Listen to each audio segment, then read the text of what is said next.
Hey friends, if you wish to switch language on Windows 11, then please watch this video. I will guide you through the process.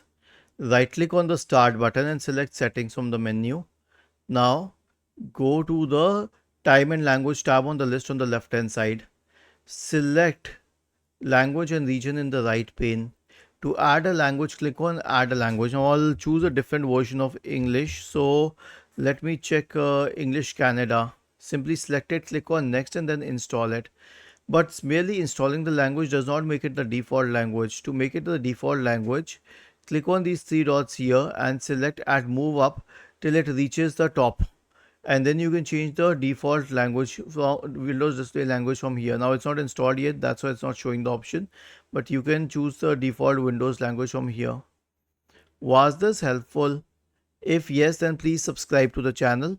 If not, then let us know in the comment section of the video on how we could help you further. Thank you for watching this video and have a nice day.